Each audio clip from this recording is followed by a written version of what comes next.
The transmission came through at 0400 hours, and Commander Jack Mercer knew before he opened it that everything was about to change. The encrypted file flickered to life on his terminal aboard the UNS Perseverance, and what he saw made his blood run cold. Ambassador Sarah Chen, humanity's chief diplomatic envoy to the Galactic Council, lay crumpled on polished obsidian floors, her body broken, her eyes still open in frozen shock. The Council hadn't just rejected Earth's final warning, they'd executed the messenger. Mercer's hands didn't shake as he forwarded the file up the chain. They couldn't afford to shake. Not now. Because in 72 hours, the Council would learn what humanity had been trying to tell them for 6 months. We don't bluff. The galaxy thought humans were soft, emotional, weak. They were about to discover how wrong they were. If you're ready to see what happens when humanity stops asking nicely and starts keeping promises, hit that like button and subscribe to HFY Monster, because what comes next is exactly what they were warned about. Drop a comment and tell us, should humanity have given them one more chance? Now let's move forward into the trial that will decide whether Earth stands alone, or whether the galaxy learns to respect the species they should never have underestimated. 6 months earlier, the Galactic Council had seemed almost reasonable. Commander Jack Mercer stood in the observation deck of the UNS Perseverance, watching the massive station that housed the Council rotate slowly against the backdrop of the Andromeda Reach. Beside him, Ambassador Sarah Chen reviewed her notes one final time, her expression calm but determined. "They're going to reject it," she said quietly. "I know," Mercer replied, "but we have to try." The warning humanity was about to deliver was simple, clear, and legally airtight. For 6 months, Council forces had been seizing human colony ships, claiming violations of some obscure resource allocation treaty Earth had never signed. 18 ships, 4,000 colonists, all disappeared into Council detention facilities scattered across 3 sectors. Earth's message was straightforward: return our people within 90 days, or we will come get them ourselves. No negotiation, no compromise. Just a deadline and a promise. Sarah had drafted it personally, ensuring every word was recorded, time-stamped, and broadcast across every official channel the Council monitored. It even included coordinates for neutral meeting points, surrender protocols, and safe passage guarantees for any Council personnel who wanted to avoid what came next. "They think we're posturing," Sarah said, adjusting her formal jacket. The Vrexian ambassador actually laughed during the preliminary session yesterday. Called humanity charmingly naive. Mercer's jaw tightened. "Did you tell him what our fleet capabilities actually are?" "I showed him the data. He dismissed it as propaganda." She turned to face him fully. "Jack, they don't believe us because they've never encountered a species that actually follows through. The Council runs on political theater and empty threats. They genuinely cannot conceive of a government that says exactly what it means." The shuttle ride to the Council chamber was silent. Mercer accompanied Sarah as her military liaison, a symbolic show of force that the Council would undoubtedly interpret as proof of human aggression rather than human seriousness. The chamber itself was breathtaking. A massive spherical room with delegates from 47 species arrayed in concentric rings, their pods floating at precisely calculated distances to account for status and political alliances. At the center, a holographic display showed the current speaker, magnified to enormous size. Sarah Chen walked to the human delegation pod and activated the speaking platform. "Members of the Galactic Council," she began, her voice steady and clear. "Earth presents formal demand for the immediate return of all detained colonists, full disclosure of detention facility locations, and restitution for unlawful seizures conducted between standard years 2384 and 2385. A ripple of what might have been laughter, or its alien equivalent, spread through the chamber. "Furthermore," Sarah continued, "we are providing 90 standard days for compliance, All terms, conditions, and consequences are detailed in the attached legal brief, which has been transmitted to every council database and broadcast across all public channels. This is not a negotiation. This is notification. The Vrexian Prime Delegate activated his own platform. His species resembled oversized crustaceans, their shells gleaming with political medals and rank insignia. "The human delegation continues to amuse," he said, his translator rendering his clicking sounds into standard. "You speak of consequences as though you possess leverage. We are the council. Perhaps you should reconsider your tone before making demands you cannot enforce." Sarah's expression didn't change. "We are not making demands we cannot enforce. We are making a promise we will keep. 90 days. The clock starts now." She deactivated the platform and left the chamber, Mercer following close behind. "That went about as well as expected," he muttered. "Better, actually," Sarah said. "I thought they might arrest me on the spot." They didn't arrest her on the spot. They waited 3 weeks, until she returned for a follow-up session. Then they dragged her from her pod, in front of every broadcast feed in council space, and executed her for seditious threats against council authority. The video was 17 seconds long. Mercer watched it 4 times before he could make himself stop. On the UNS Perseverance, the timer continued counting down. 69 days remaining. But Commander Mercer was already composing new orders, because Sarah Chen had done her job perfectly. She'd warned them. She'd given them time. She'd even recorded everything so there could be no dispute about what was promised. And now humanity was going to keep that promise. His terminal chimed. Priority message from Fleet Command. Annihilation protocol authorized. Retrieve our people. Make them remember. Mercer's hands were steady as he began issuing deployment orders. The council had made their choice. Now they would learn what choice they'd actually made. The first council outpost died so quickly that most species didn't even realize it was an attack.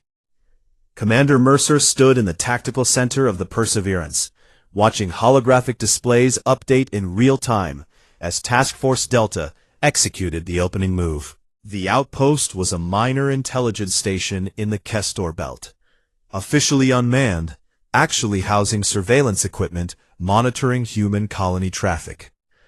"Drone swarm deployed," Lieutenant Martinez reported from her station. "Targeting algorithms locked. Firing solution confirmed." "Execute," Mercer said.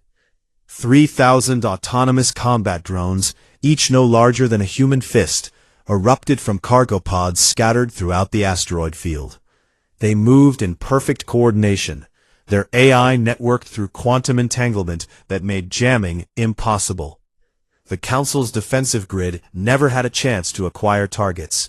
By the time their automated systems registered the attack, the drones had already breached the hull and detonated shaped charges at every critical junction. The outpost went dark in 47 seconds. 0 human casualties, 0 prisoners taken. Just a cloud of debris where a council surveillance station used to be, and a broadcast on every official channel. This facility conducted illegal monitoring of human colonial movements. It has been neutralized. 65 days remain. "Sir, we're receiving communications from Council Rapid Response Forces," Martinez said. "They're demanding we stand down and identify ourselves." "Ignore them," Mercer said. "Proceed to Phase 2 targets." The Perseverance jumped to hyperspace, leaving the Council forces screaming threats at empty space. On the bridge, Mercer pulled up the master list. 18 colony ships, 4,000 people. Intelligence suggested they were scattered across at least 9 different detention facilities, each one located in supposedly secure council space. The facilities weren't prisons in any traditional sense. They were political leverage sites, designed to hold captives in comfortable but inescapable conditions, while the council extracted diplomatic concessions from their home governments. Earth didn't make diplomatic concessions.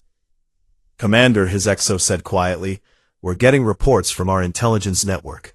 The Council is mobilizing military assets. They're calling this an act of war. We gave them 90 days to avoid a war, Mercer replied. They chose to execute our ambassador instead. I'd say they started this. His terminal chimed again. Incoming transmission, Priority Alpha. Mercer accepted it, and found himself looking at a face he didn't recognize. Vaguely reptilian features, with large multifaceted eyes that reflected light in strange prismatic patterns. The translator identified the speaker as Counselor Vikesh, a Threshan diplomatic analyst assigned to xenocultural assessment. Commander Mercer, Vikesh said, her voice surprisingly melodic despite the mechanical translation. I am transmitting from a secure location not affiliated with official council channels. I need you to understand something. I'm listening. The council leadership genuinely does not believe you will follow through with military action. They think the outpost destruction was an isolated event meant to salvage political dignity after Ambassador Chen's after the execution. They are preparing a propaganda response, not a military one. Mercer studied her face carefully. Why are you telling me this? Because I reviewed Sarah Chen's warning brief. All 73 pages. I also reviewed her academic publications on human conflict history. Vikesh's eyes seemed to focus with uncomfortable intensity. Your species has a pattern the Council refuses to acknowledge. You tell the truth about your intentions. You provide explicit warning of consequences. And then you deliver exactly what you promised. The Council interprets this as primitive inflexibility. I interpret it as dangerous predictability. Dangerous for who? For the Council if they continue dismissing your warnings. For your people, if the Council decides to make an example. How many of your colonists are you willing to sacrifice to prove a point? None, Mercer said flatly. That's why we're coming to get them. Then you need to know that Detention Complex 7, the facility holding approximately 800 of your people, is located inside the Kresh Nebula. The Council deliberately chose that location because human ships cannot safely navigate the radiation fields. We'll find a way. Yes, Vikesh said quietly. That is what concerns me. The transmission ended before Mercer could respond. Sir, that felt like a setup, Martinez said. Maybe, Mercer agreed. Or maybe some council members are smart enough to realize what's coming. Either way, add the Kresh Nebula to our navigation analysis. If 800 people are in there, we're going in after them. The next 48 hours proved Vikesh's assessment correct.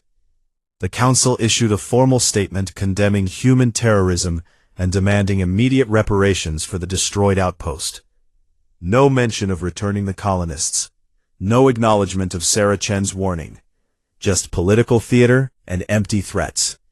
Meanwhile, Task Force Delta hit 3 more targets. A deep space monitoring array went offline with surgical precision. Key components removed and transported back to human space for analysis. The rest reduced to floating scrap. A supply depot supporting Council patrol routes mysteriously lost its entire fuel reserve when maintenance errors caused catastrophic venting. And a communications relay that had been tracking human merchant vessels suffered a complete systems failure that erased decades of stored data. Each operation ended with the same broadcast. Facility name, justification for targeting, and the countdown. 63 days, 62 days, 61 days. The Council finally dispatched military forces to intercept human ships, but Mercer's fleet had already moved on. They weren't fighting a conventional war. They were executing a rescue operation with extreme prejudice, and that meant staying mobile, unpredictable, and absolutely focused on the mission objective. Commander, Martinez called out, priority signal from Admiral Zhao. The Admiral's face appeared on Mercer's display, looking tired but determined. Jack, I'm forwarding you updated intelligence on the detention facilities. The good news is we've confirmed locations for 6 of the 9 sites. The bad news is The Council just moved 500 colonists from Facility 3 to an undisclosed location. Mercer felt cold fury settle in his chest. They're using our people as mobile shields. That's the assessment. They're betting we won't risk civilian casualties during rescue operations. Zhao leaned forward. Prove them wrong, Commander. Bring our people home. All of them. Yes, ma'am. The transmission ended, and Mercer turned to his tactical team. New priority. We find those 500 colonists before the Council can disperse them further. Martinez, coordinate with intelligence. I want tracking data on every Council transport that left Facility 3 in the last 72 hours. On it, sir. Mercer stared at the holographic star map, watching red markers indicate suspected detention sites scattered across Council space. Somewhere out there, 4,000 people were waiting for rescue. They didn't know if Earth had forgotten them, didn't know if anyone was coming. But Jack Mercer knew, and so did every member of his crew. 60 days remaining, and the clock was ticking. The Council still thought this was negotiable. They were about to learn otherwise. The rescue of Detention Facility 4 happened so fast that the Council didn't realize their captives were gone until 3 hours after the Perseverance jumped back to hyperspace. Mercer watched the operation unfold from the tactical center, his hands gripped tight behind his back as strike teams moved through the facility with practiced precision. The complex was located on a moon orbiting a gas giant in the Tarvex system, isolated, heavily monitored, and supposedly impenetrable. The Council hadn't accounted for human special operations doctrine. Breaching charges planted, Captain Rodriguez reported from the surface. Structural analysis confirms minimal risk to civilian sections. Ready on your mark. Execute breach, Mercer ordered. The explosions were surgical, shaped charges that punched through reinforced bulkheads without collapsing surrounding compartments. Strike teams poured through the gaps, moving in coordinated groups of 4. No shooting unless fired upon. Stun weapons only for guards who resisted. Every colonist accounted for before extraction. Contact, Rodriguez's voice crackled. Council security forces are mobilizing. We've got maybe 10 minutes before reinforcements arrive from the main garrison. More than enough time, Mercer said. Status on the civilians. We've got eyes on the detention wings. Sir, you need to see this. The feed from Rodriguez's helmet came through, and Mercer felt his jaw clench. The detention facility looked more like a low-grade prison camp than the comfortable holding area the Council had described in their diplomatic communications. Cramped cells, minimal amenities, and conditions that violated about 15 different interstellar treaties Earth had actually signed. Document everything, Mercer said quietly. Every cell, every condition, every face. The galaxy is going to see exactly what the Council's protective custody looks like. The extraction took 9 minutes. 642 colonists loaded onto assault shuttles, given emergency thermal blankets and water, and transported up to the Perseverance's cargo bays, where medical teams were already waiting. 0 casualties on the human side. 14 Council security personnel stunned and restrained, left behind with medical supplies and detailed documentation of why their facility had just been raided. And as the last shuttle cleared the moon's atmosphere, Mercer broadcast the message. Detention Facility 4, Tarvex System. 642 colonists recovered. Conditions documented. 54 days remain for remaining facilities to be surrendered peacefully. The Council's response came 6 hours later, and it wasn't diplomatic. Unknown human vessels, the transmission began, originating from a Council battle group commander. You are hereby ordered to return all detained individuals and surrender your ships for tribunal proceedings. Failure to comply will result in military action. Mercer almost smiled. Lieutenant Martinez, please reply to the Council commander. Channel open, sir. Council forces, Mercer said, his voice calm and professional. We are retrieving colonists unlawfully detained in violation of multiple interstellar agreements. We provided 90 days notice and multiple opportunities for peaceful resolution. Your leadership chose to execute our ambassador instead. We will continue recovery operations until all our people are home. If you attempt to interfere, we will defend ourselves. Mercer out. He closed the channel and turned to his tactical team. How long until they reach firing range? 40 minutes at their current speed, Martinez said. They're moving 3 cruisers and a carrier group. Heavy firepower. And how long until we're ready to jump? Jump drives cycling now. We can be out in 12 minutes. Then let's not waste time trying to make them see reason. They've had months to see reason. Mercer pulled up the next target on his list. Set course for the Kresh Nebula. It's time to test Counselor Vakesh's information. The jump to the nebula took 2 days, during which time the Perseverance's cargo bays were converted into temporary living quarters for the rescued colonists. Medical teams worked around the clock, treating malnutrition, infection, and psychological trauma. Every interview was recorded, every injury documented, every story preserved for the tribunal that would eventually have to answer for what had been done. Commander Mercer walked through the temporary shelters on the second day, speaking with colonists when they were ready to talk. Most were still processing the shock of rescue. A few asked questions about their families back on Earth. One elderly man grabbed Mercer's hand and simply said, "Thank you for not forgetting us." "We never forgot," Mercer replied, "and we're not done yet." Counselor Vakesh made contact again as they approached the nebula's edge, her transmission heavily encrypted and routed through multiple relay points. "Commander Mercer," she said without preamble, "the Council High Command has issued execution orders for all detained colonists if human forces continue military operations." Mercer felt ice water dump through his veins. How reliable is that intelligence? Completely. I extracted it from classified military communications 90 minutes ago. Her multifaceted eyes seemed to catch strange light, even through the holographic display. They are attempting to force you into a hostage negotiation. They're bluffing. But can you risk assuming that? Mercer was silent for a long moment. What do you suggest? Accelerate your timeline. Hit multiple facilities simultaneously. Give them no time to coordinate executions. Vakesh leaned closer to whatever recording device she was using. And Commander, when you inevitably succeed, remember that not all council members supported this insanity. Some of us tried to warn them what would happen if they harmed Ambassador Chen. Noted, Mercer said. Why are you helping us? Because I read human history. You are the species that dropped fusion weapons on your own cities to end a war faster and save lives long term.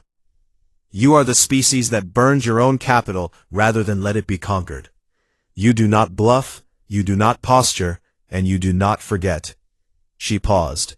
The Council thinks these traits make you primitive. I think they make you the most dangerous species in the galaxy when you decide to keep a promise. The transmission ended. Sir, Martinez said quietly, do you trust her? Doesn't matter if I trust her, Mercer replied. She's right about accelerating the timeline. Get me Admiral Zhao.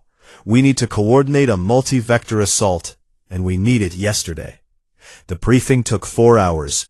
By the end, 9 human task forces were repositioning across 3 sectors, each one preparing to hit a detention facility simultaneously. The Council would have to choose: deploy forces to defend the facilities, or pull back and consolidate. Either way, they'd lose the hostages. 52 days remaining, Mercer said to his assembled officers. We gave them time to do this the easy way. They chose the hard way. Now we show them what human special operations actually looks like when we're not being polite. The Perseverance dropped out of hyperspace at the edge of the Kresh Nebula, radiation alarms immediately screaming warnings about the hostile environment. Navigation calculated 17 potential routes through the radiation fields, all of them deadly to unshielded organic life. Engineering, Mercer called. Status on radiation protocols. Shielding holding at maximum, the chief engineer replied. But we can't maintain this for more than 6 hours without burning out the generators. Then we'd better be in and out in 4 hours. Mercer studied the tactical display, showing the nebula swirling chaos of ionized gas and electromagnetic interference. Somewhere in there, 800 people were waiting. If Vekish's intelligence was accurate, if the council hadn't already executed them, if this wasn't an elaborate trap. All hands, this is the commander, Mercer said over ship-wide communications. We're going into a radiation nebula to extract 800 colonists from a facility that's supposed to be impossible to reach. The council is counting on that impossibility to keep them safe. We're about to prove them wrong. Strike teams to ready positions. Medical bays prepare for mass intake. And remember, we're not leaving until every single one of our people is accounted for. He closed the channel and nodded to the helmsman. Take us in. The Perseverance plunged into the nebula, and every alarm on the bridge started screaming. The Kresh Nebula tried to kill them 16 times in the first hour. Radiation spikes, electromagnetic pulses that fried secondary systems, pockets of superheated plasma that forced emergency course corrections. And through it all, Commander Mercer stood in the tactical center, watching his crew perform miracles of navigation through an environment that should have been completely impassable. Structural integrity at 78%, engineering reported. We're burning through shielding faster than projected. How much time do we have? Mercer asked. Best estimate, 3 hours before we need to exit or risk permanent damage to the drive systems. Then we find that facility in 2 hours and 30 minutes. Mercer pulled up the sensor data Vikesh had provided. The detention complex was supposedly anchored to a stable rock formation deep in the nebula's core, using the radiation field itself as both camouflage and defensive barrier. Except the Council had never encountered humans who were willing to fly through hell itself to retrieve their people. Contact, Lieutenant Martinez called out. Massive structure bearing 047, distance 80,000 kilometers. Configuration matches Council military architecture. Visual confirmation? Negative, sir. Too much interference, but the mass displacement is right for a facility that size. Mercer made the call. All teams, prepare for assault. This is not a drill. Mercer made the call. All teams, prepare for assault. This is not a drill. The Perseverance closed to 20 kilometers before the facility's automated defenses finally registered their presence. Point defense weapons began tracking, but the nebula's interference wreaked havoc on their targeting systems. Half the shots went wide. The other half splashed harmlessly against the ship's military-grade armor. Defensive fire is sporadic, Martinez reported. They weren't expecting anyone to actually reach them. Launch assault shuttles, Mercer ordered. Rodriguez, you're clear to engage. 6 shuttles dropped from the Perseverance's bay, their pilots navigating through radiation and weapons fire, with the kind of precision that came from thousands of hours of simulator training. They landed on the facility's exterior docking collars and immediately began cutting through. Inside the tactical center, Mercer watched the helmet feeds from the ground teams. The interior of the facility was darker than Facility 4 had been. Emergency lighting only. Minimal power allocation. Either the Council was running on skeleton crew, or they deliberately powered down to avoid detection. Proceeding to detention wings, Rodriguez reported. His team moved through corridors with weapons raised, but fingers off triggers. No point in creating casualties they didn't need. Not yet. Then they found the first body. Sir, Rodriguez's voice was tight with controlled fury. We have a deceased human colonist. Preliminary assessment suggests malnutrition and medical neglect. Mercer felt something cold and terrible settle in his chest. How recent? Less than 48 hours. Document it. Keep moving. They found 7 more bodies before they reached the main detention area. 8 people who could have been saved if the Council had accepted Sarah Chen's warning. 8 people who died because the galaxy's most powerful political body couldn't conceive of humans actually keeping their word. The detention wing held 793 living colonists, all of them in various states of poor health. The facility's medical staff had apparently been reduced to minimal levels months ago, leaving the prisoners with inadequate nutrition and virtually no medical care. "This isn't detention," Rodriguez said quietly. "This is negligent homicide on a mass scale." "Agreed," Mercer said. "Get everyone loaded. Double time. We're running out of radiation tolerance." The evacuation was chaos managed by rigid discipline. Colonists who could walk helped those who couldn't. Medical personnel from the Perseverance flooded into the facility to provide emergency stabilization. And through it all, the strike teams maintained defensive perimeters, waiting for the Council forces that had to be coming. They didn't have to wait long. "Multiple hyperspace signatures," Martinez called out. "Council battle group dropping in at the nebula's edge, 6 capital ships, and a full complement of fighters." Mercer checked the extraction progress. 70% complete. "Not good enough. Delay them," he ordered. "Sir, we can't engage a battle group of that size and win." "I didn't say engage. I said delay." Mercer pulled up the communication channels and broadcast on all frequencies. "Council Battle Group, this is Commander Jack Mercer of the UNS Perseverance. We are conducting humanitarian rescue operations at Detention Complex 7. We have located 8 deceased colonists and 793 living prisoners in conditions that violate 17 interstellar treaties. We will be departing with all survivors. If you attempt to interfere, we will defend ourselves." The response came from a Vrexian commander, possibly the same one who'd laughed at Sarah Chen months ago. "Human vessel, you are ordered to cease illegal operations and surrender immediately. Your continued presence in Council space constitutes an act of war." "You executed our ambassador," Mercer replied, his voice flat. "You detained our colonists unlawfully. You ignored our formal warning and legal demands. We're not committing an act of war. We're responding to one. And we're taking our people home. Then you will be destroyed." "You're welcome to try," Mercer said. "But before you do, consider this. We're broadcasting the conditions we found at this facility across every media channel in Council space. Every single member species is going to see how you treat political prisoners. And they're going to wonder if the same thing might happen to them." Mercer could almost hear the Vrexian commander calculating political ramifications. "Extraction complete," Rodriguez reported. "All colonists aboard. We're good to go." "Emergency jump," Mercer ordered.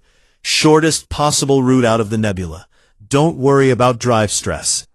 The Perseverance's engines screamed in protest as the ship pushed beyond safety parameters, tearing through space-time with desperate urgency.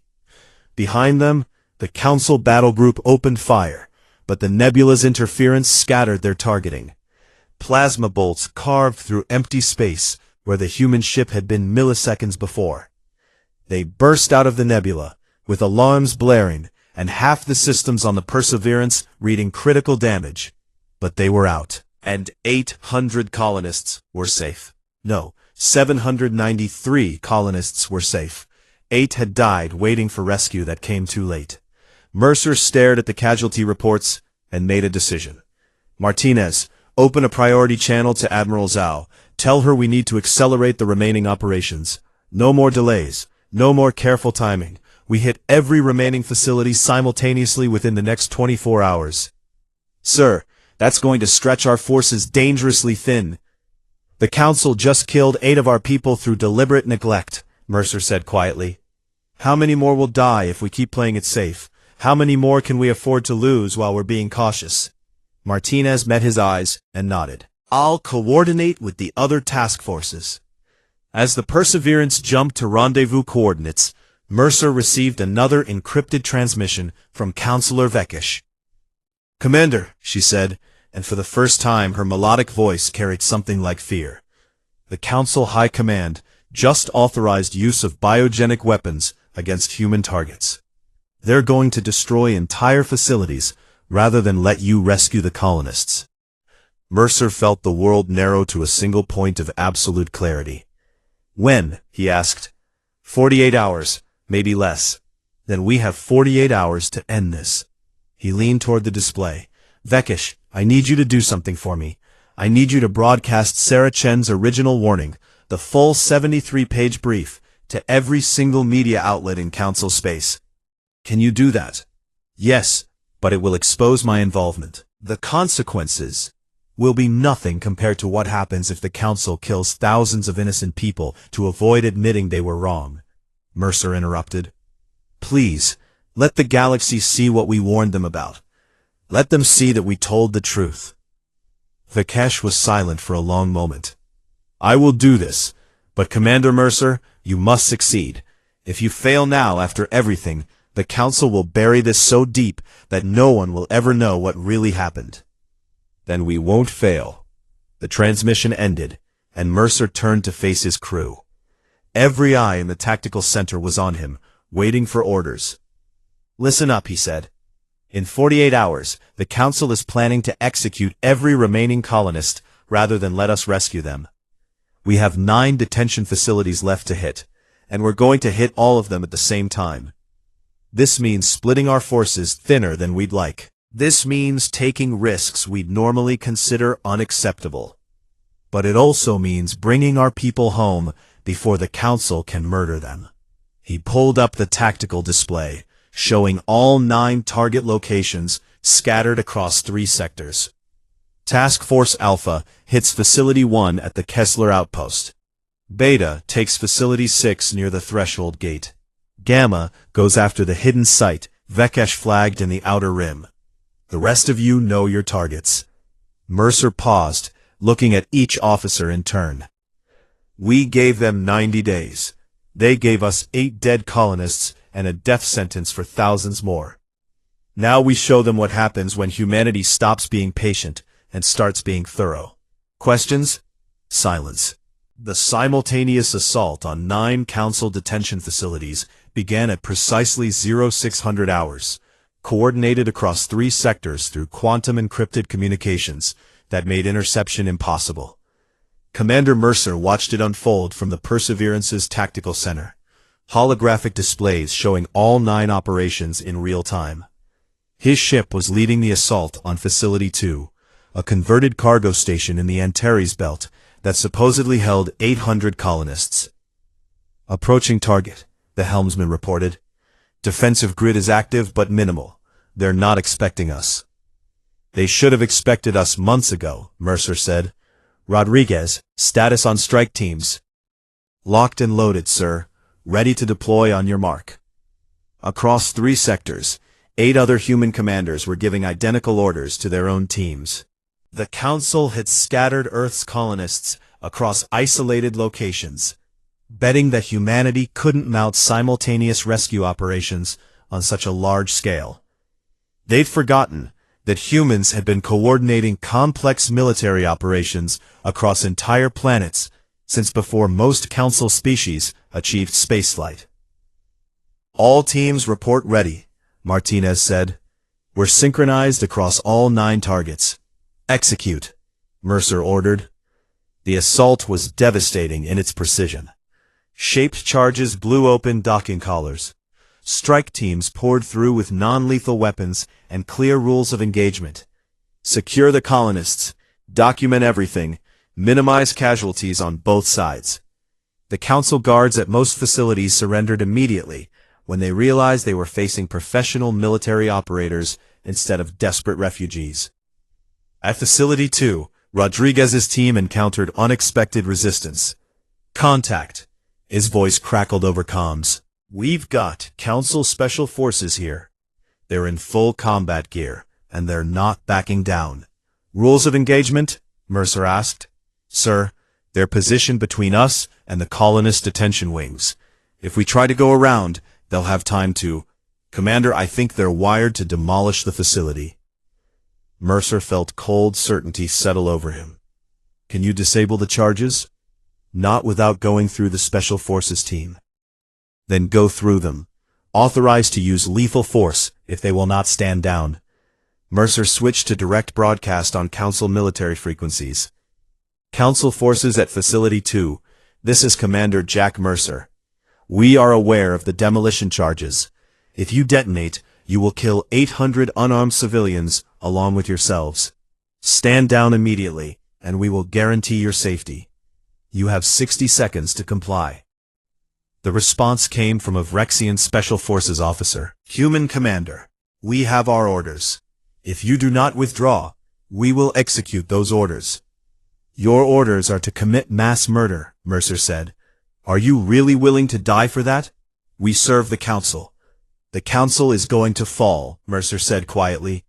Every species in the galaxy is watching this right now. Counselor Vikesh is broadcasting everything. Sarah Chen's warnings, the conditions at these facilities, your orders to execute prisoners. In 6 hours, the entire galaxy will know what the Council commanded you to do. So I'm asking you personally, are you willing to become the person who murdered 800 innocent people on behalf of a political body that's about to collapse? Silence stretched across the channel. 30 seconds, Mercer said. Rodriguez's helmet feed showed the Council forces shifting, weapons still raised, but no longer quite as certain. 15 seconds. Commander Mercer, the Vrexian officer said finally, his translator conveying something that might have been resignation. If we stand down, what happens to us? You surrender your weapons, we document your cooperation, and you get to go home with the knowledge that you made the right choice when it mattered. Mercer paused. And you get to live. That seems like a good trade. 10 seconds, Martinez whispered. The Vrexian officer's weapon lowered. Stand down, he ordered his team. Please do not fire. Rodriguez moved forward carefully, his team maintaining defensive positions. Weapons on the ground, hands where we can see them. Nobody needs to die today. The Council forces complied, and within 3 minutes, Rodriguez's team had secured the demolition charges and was moving into the detention wings. 807 colonists confirmed, Rodriguez reported. Conditions are better here than at the Nebula facility. They've got adequate food and medical supplies. Because they were planning to keep them alive until they could use them as leverage, Mercer said. Get them loaded. We're not staying any longer than necessary. Similar reports came in from the other 8 facilities. Task Force Alpha encountered no resistance at all. The guards had already fled. Beta had to fight through an automated defense grid, but extracted all colonists without casualties. Gamma discovered that their facility had been evacuated ahead of time. The prisoners transported to an unknown location. That's going to be a problem, Admiral Zhao said over command frequency. If they're moving people off-grid, we're going to lose them. Then we find the transport ships, Mercer said. They can't have gotten far. It took 6 hours of intensive intelligence work, cross-referencing traffic patterns and intercepted communications. But eventually they found it. A Council transport convoy heading for deep space with approximately 600 colonists aboard. Destination unknown. They're running, Martinez said. Trying to get the prisoners somewhere we can't track them. Task Force Delta is closest to the intercept point, Admiral Zhao said. Commander Diaz, can you reach them? Affirmative, Diaz's voice came through. We'll need to push the engines hard, but we can intercept in 90 minutes.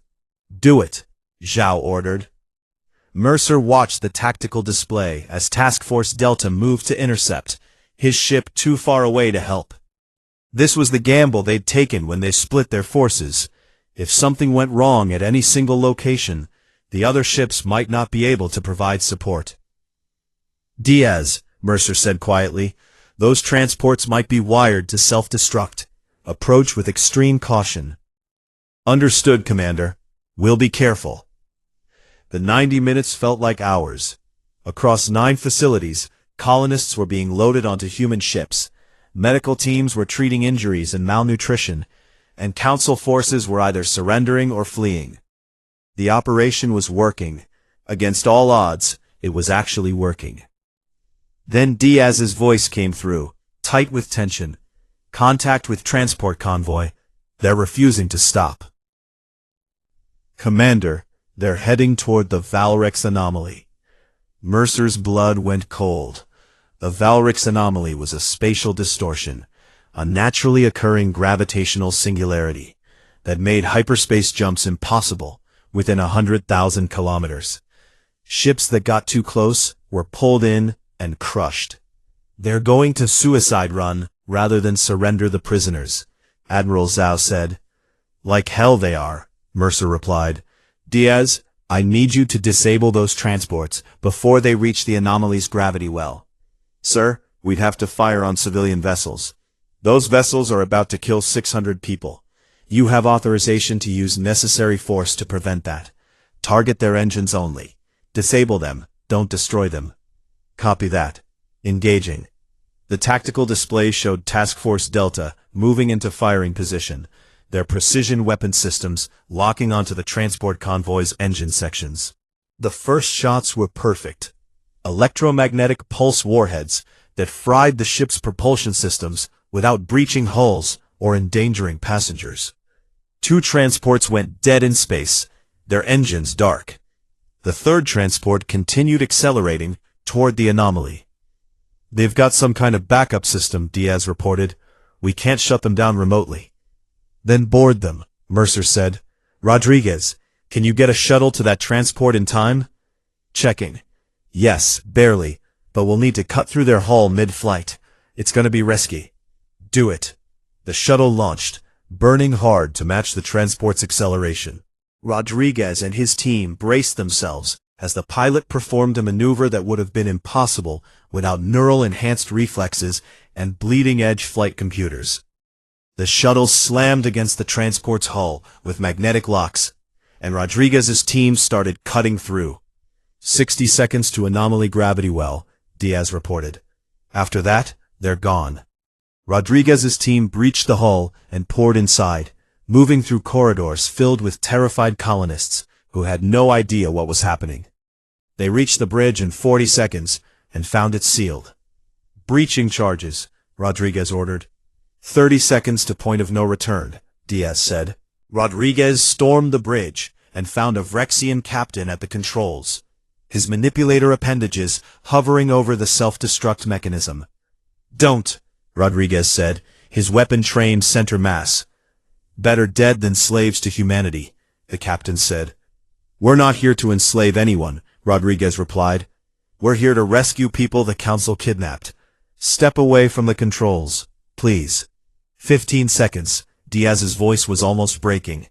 The Vrexian captain looked at Rodriguez, at the weapon trained on him, at the human soldiers behind him, who could have killed him already, but hadn't. 10 seconds.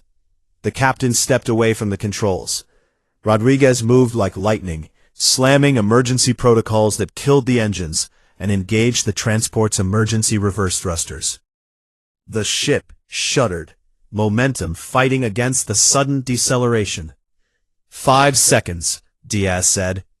The transport stopped 3 seconds before crossing into the anomaly's inescapable gravity well. Rodriguez leaned against the bulkhead, breathing hard. All colonists secured. Repeat, all colonists secured. Across the command frequency, human commanders reported similar success.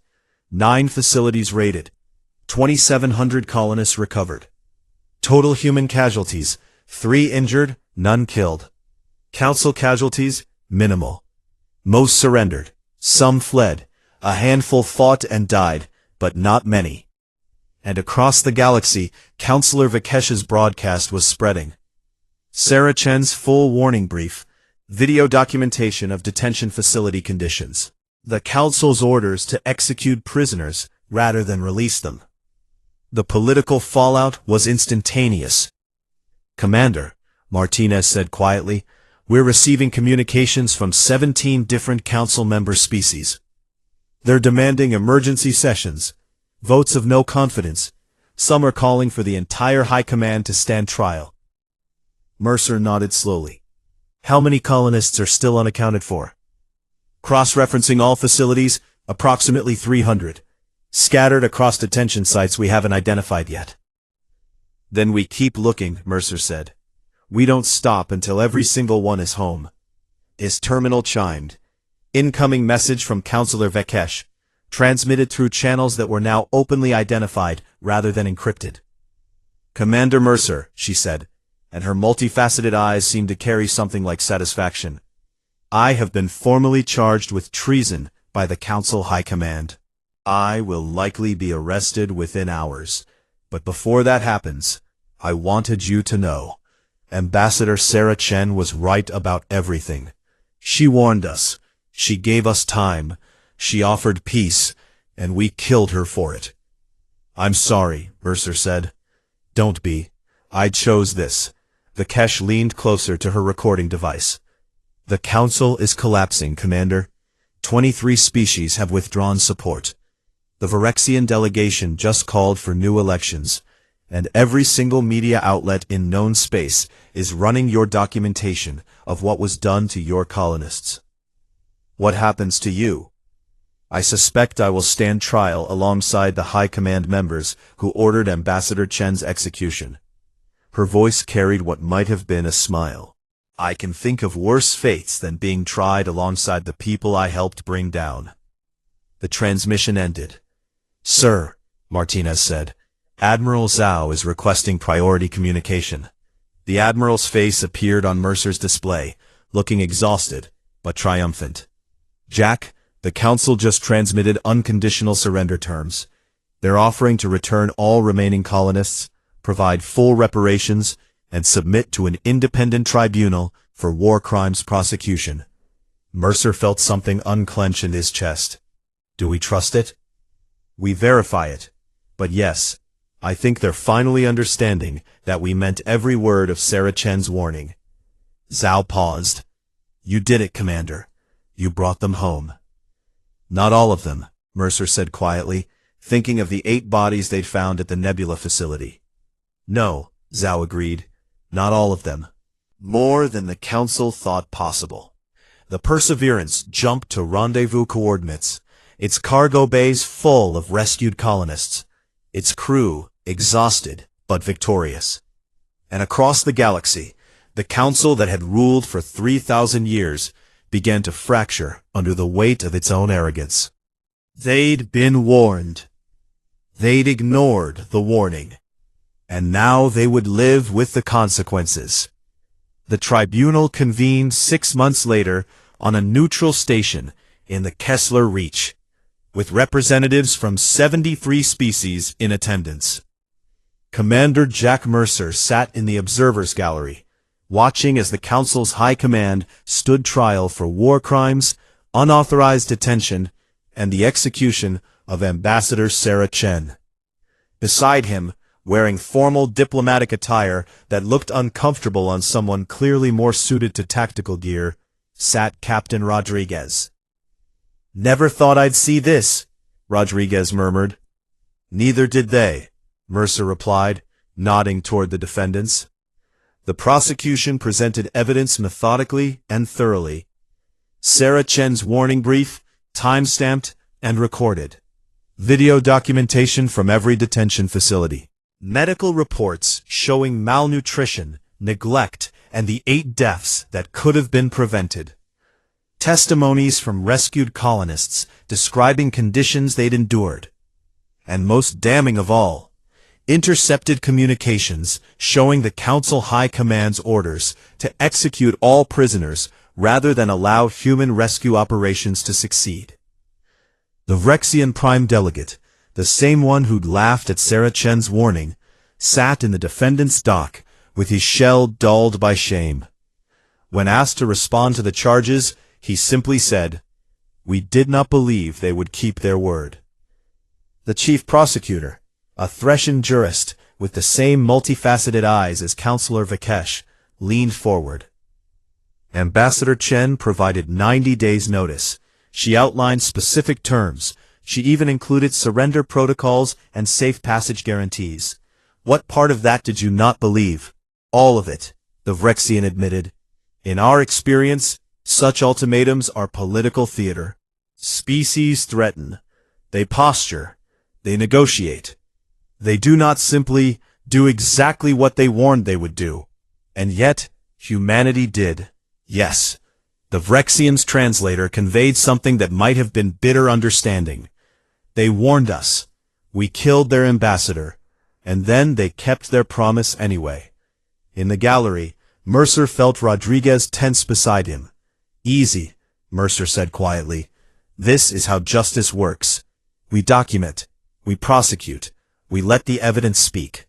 They killed Sarah, Rodriguez said. They killed 8 colonists through neglect. They tried to execute hundreds more. And we're just supposed to sit here and watch them explain themselves? Yes, Mercer said.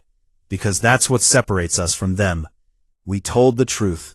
We kept our word. And now we let the galaxy see what happens when you ignore both. The trial lasted 3 weeks. In the end, the verdict was unanimous. Guilty on all counts. The Vrexian Prime Delegate received life imprisonment. 12 other High Command members received similar sentences. The Council itself was restructured under new leadership, with human observers given permanent seats and veto power over any decisions affecting Sol system interests.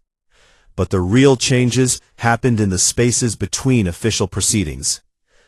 Species that had dismissed humanity as primitive newcomers suddenly wanted trade agreements, diplomatic relations, defense pacts. The galaxy had learned that humans meant what they said, and that made them both valuable allies and terrifying enemies. On the final day of the tribunal, Mercer was approached by Counselor Vekesh. She'd been cleared of all charges after testimony confirmed her role in exposing the conspiracy. Now, she served as the Threshan representative to the reformed council. Commander Mercer, she said, her multifaceted eyes catching light in that strange prismatic way. I wanted to thank you, personally. For what? For proving me right. She gestured at the tribunal proceedings. I told the old council leadership that humanity was dangerous precisely because you tell the truth. They thought I was being paranoid. Now they're in prison, and I'm helping rebuild what they destroyed. Ambassador Chen deserves the credit, Mercer said. She wrote the warning. She delivered it professionally. She gave them every chance to avoid this. And they killed her for it, Vekesh said quietly. That remains our greatest shame. But Commander, if it helps at all, the galaxy will not forget her. There are already proposals to rename this station in her honor. Chen Station, where the Council learned to take humanity seriously. Mercer felt something catch in his throat. She'd have liked that. Vekesh nodded and departed, leaving Mercer alone in the gallery as the tribunal finished its final proceedings. That evening, Mercer stood on the Perseverance's observation deck, watching the station rotate against the stars. Rodriguez joined him after a few minutes, carrying 2 drinks. Medical reports came back on the last of the rescued colonists, Rodriguez said. 18 still in intensive care, but they're all expected to make full recoveries. Good, Mercer said. That's good. Final count is 3,748 recovered, 8 deceased, 253 still unaccounted for, presumed held in locations we haven't identified yet. Then we keep looking. Admiral Zhao said the same thing. She's reassigning 6 task forces to colonial search and recovery. Full authorization to cross any borders necessary. They stood in silence for a while, watching the stars. Do you think it was worth it? Rodriguez asked finally. Everything we did, the risks we took, the line we walked between rescue operation and full-scale war. Mercer thought about Sarah Chen's recording, her calm voice delivering warnings that should have been heeded. He thought about the 8 bodies at the Nebula facility. He thought about 3,000 colonists who were now home with their families because humanity had refused to accept political excuses. Ambassador Chen gave them 90 days, he said. We gave them every possible chance to do the right thing. They chose this, not us. But was it worth it? Ask the 3,000 people we brought home. Mercer replied. Ask the next human colonist who gets detained whether they want us to negotiate or to keep our promises. Rodriguez nodded slowly. Fair point. A priority message chimed on Mercer's terminal. He pulled it up and felt a smile cross his face. What is it? Rodriguez asked. Counselor Vikesh just transmitted new intelligence.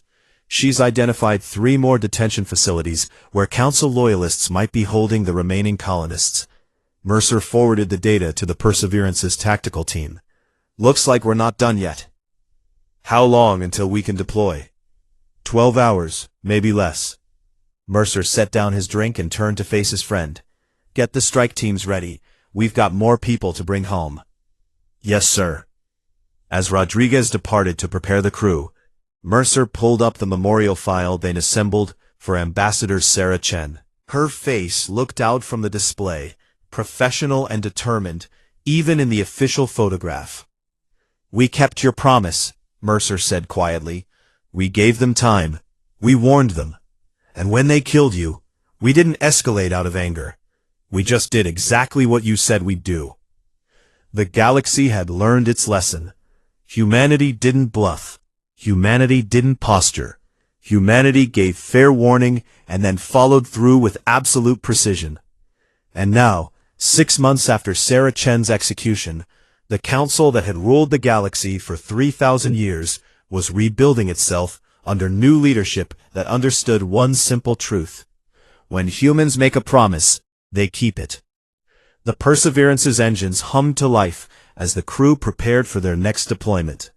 Somewhere out there, 253 people were still waiting to be rescued, and Commander Jack Mercer had made them a promise. He intended to keep it.